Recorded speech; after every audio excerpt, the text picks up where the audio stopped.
म पनि यो शिक्षण पेसाबाटै उदाएको मान्छे हो, फस्टाएकै मान्छे हो। मैले विगत धेरै लामो समयसम्म शिक्षण पेसामा आबद्ध रहेँ, काम गरेँ। गर्दै गर्दा मलाई एक किसिमको केही न केही गर्नुपर्छ भन्ने हुटहुटी जागिरहन्थ्यो। जाग्दा जाग्दै बखतमा म एउटा पार्टी अब नेपाली काङ्ग्रेसमा लागेँ। नेपाली काङ्ग्रेसले मेरो लगावलाई सबै कुरालाई मूल्याङ्कन गरेर चाहिँ एउटा टिकट प्रदान गर्यो। त्यसै स्वरूप मैले नेपाली काङ्ग्रेसको राजनीतिक जीवन सुरु गरेँ। म विद्यार्थी कालबाटै नै राजनीति गर्दै आएको थिएँ। विद्यार्थीहरूका माग मुद्दाहरूमा पनि सम्बोधन गरिकन लाग्थे। अनि शिक्षण पेसामा लाग्दा पनि आफ्ना हक अधिकारलाई सुनिश्चित गराउने सवालमा म गरेँ। जब मैले यो शिक्षण साथीहरूको अहिलेको यो आन्दोलनलाई नजिकबाट मैले निहालेको छु, नहेरेको होइन, हेरिरहेको छु, देखिरहेको छु।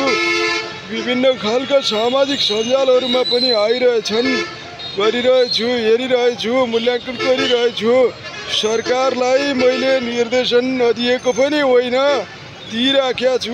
निर्देशन गर्नुपर्छ। शिक्षक साथीहरूका माग, यथोचित मागहरूको समयमै सम्बोधन गर्नुपर्छ भनेर मैले बारम्बार प्रधानमन्त्रीजीलाई, हाम्रो पार्टी सभापति शेरबहादुर देउवाजीलाई र यसअघिका शिक्षा मन्त्रीज्यूलाई पनि भनिराखेको थिएँ। त्यसै अनुरूप शिक्षा मन्त्री लाग्नुभएको थियो। त्यसैमा केपी ओली प्रधानमन्त्रीज्यूले बर्खास्त गर्नुभयो या राजीनामा दिनुभयो, त्यो भित्री कुरा मलाई थाहा भएन।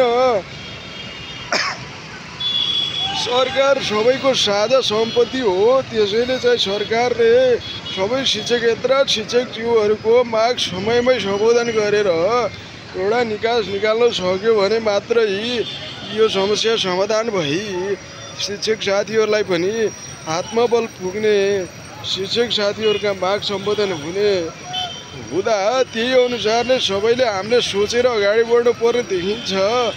म त भन्छु अहिले प्रचण्डजीलाई पनि यो मुद्दामा सहमति गर्नुहोस्, लाग्नु। शिक्षक साथीहरूका माग सम्बोधनका लागि तपाईँले पनि हातमालो गर्नै पर्छ, नलागेर हुँदैन।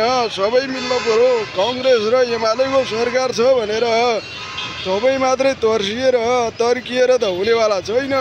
तपाईँ पनि एउटा गणतन्त्रधारी, गणतन्त्रको संहिताको मर्मधारी व्यक्ति भए हुनाले तपाईँले पनि लाग्नुपर्छ भनेर भनिराखेका छु, सुझाइराखेका छु। केही कति टिप्पणीहरू पनि अराजक टिप्पणी गरेका पनि छन्। शिक्षकहरूको माग सम्बोधनका क्रममा घाइते शिक्षक साथीहरू पनि हुनुभएछ। उहाँहरूको शीघ्र स्वास्थ्य लाभको कामना गर्न चाहन्छु। उहाँहरूलाई यथोचित रूपमा उपचारको व्यवस्थापन पनि सरकारले लिनैपर्छ, गर्नैपर्छ भनेर मैले निर्देशन बारम्बार दिइराखेका छु। अब यो के हुने हो, कसरी अगाडि बढ्ने हो भन्ने कुरा चाहिँ साथीहरूले सबैले चाहिँ मिलेर हातेमालो गरेर अगाडि गरौँ। सबै शिक्षक साथीहरूलाई स्कुलमा फर्किने वातावरण मिलाउँ।